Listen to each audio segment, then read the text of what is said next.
Welcome once again back to the lab. It is your old Professor Pilk, and I'm coming back today to talk a little bit more about this incoming Decidueye Raid. We are a little less than 24 hours out, actually about 20 hours out from that as of recording this, and we really need to make sure that we are prepared for this incoming event tomorrow.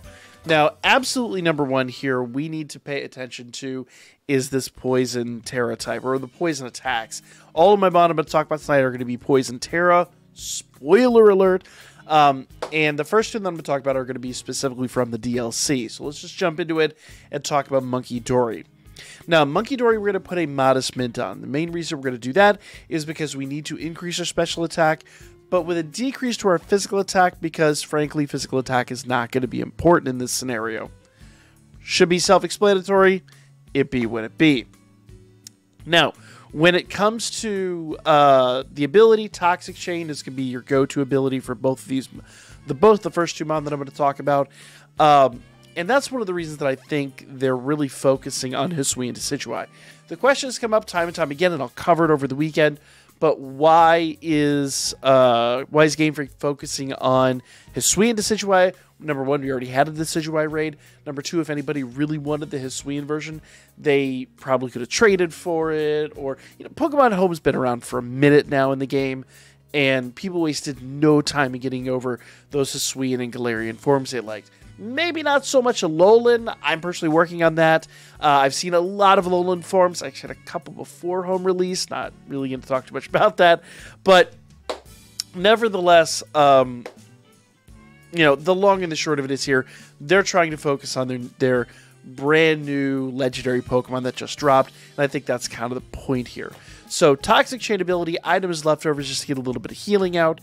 Moves are Acid Spray, that's going to lower lower their special defense. Nasty Plot will increase your special defense. Shadow Ball is a good attack move that will also lower special defense.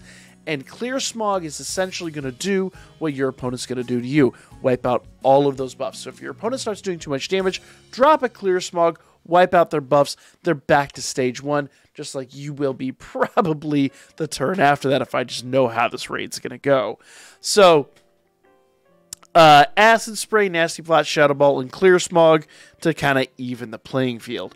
Now, when it comes to the second one we're going to talk about here, Oki Doggy, this is a little more of like your Unga Bunga strategy. Once again, we're going to be using the Toxic Chain ability. We are going to be using the Poison Tera, and this time we're going to be using a Naughty Mint. A Naughty Mint is going to give us an attack up with a decrease to our special defense. Actually, you know what? We're going to use... ooh, there's not one that does special attack. Yeah, I'm sorry, the Adamant Mint. The Adamant Mint will increase our attack with a decrease to our special attacks. We really don't need special attack at all. It's its lowest stat. Pretty straightforward. So I'm sorry, Adamant Mint. And you'll notice here that the item we're going to choose is Metronome. Because, if you also notice, there's only two attacks. Bulk Up and Drain Punch.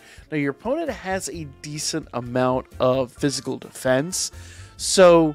and he's going to be using Bulk Up as well. So you may want to throw an attack on here that actually lowers the physical defense. But I'll be honest here, if you bulk up all the way, even with your opponent bulked up all the way, doing Drain Punch with a Tera, and being that they're going to be weak to you, that's probably all you need. You can Unga Bunga the heck out of this with Oki Doggy. Easy peasy, pretty straight to the point. Now, let's say for the sake of argument you don't have the DLC, or you've been waiting to stream the DLC, you haven't had an opportunity, and you don't have either of the legendaries.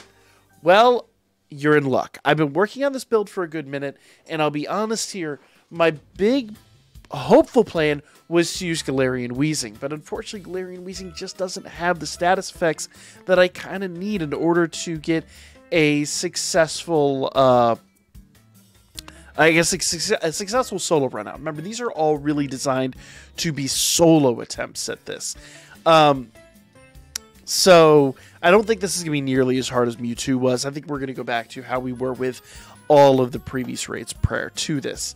So, I think a solo run is definitely distinctly possible. The final one that I'm going to talk about here, though, is Gengar. Gengar is a pretty easy mon to come by. Been around since Gen 1. With a Modest Mint and a Poison Tera and the ability Curse Body especially, you're going to be able to absolutely wreck through this. Curse Body is going to be great because anytime your opponent makes physical contact, you're going to have a 30% chance to poison them. Actually, I think it's like 33% or something like that. It's a really good opportunity to poison your opponent. Since the opponent is physical predominantly, there might be a couple of exceptions to that, as you see up there. You have a really great opportunity to kind of put it to that opponent. They're going to be poisoned. It's going to help you out in producing damage. Now, item is Metronome, and the main reason is because after everything is set up, I kind of see you spending more time on Giga Drain than Shadow Ball. So, just like we did with Oki Doggy, we're using Metronome basically to get the extra attack out. Remember, after turn 6, essentially with Metronome, all your attacks are doing 200% damage. Acid Spray will lower their special defense. Nasty Plot will increase your special attack. 3 of each of those, and then Giga Drain all the way through. And then just kind of reset up as you need to. It is going to destroy this opponent. So, there you guys go. 3 really solid builds that I think will be able to make your opponent absolutely regret the moment they entered this fight. So let me know what you guys think in the comments down below. As always, like, comment, share, and I'll be back with more coming up for you guys. We're going to try to solo this tomorrow, and I might even stream those attempts. So stay tuned for that. I'll announce all that sometime tomorrow afternoon, and I will hopefully see y'all there for more Pokemon Scarlet and Violet.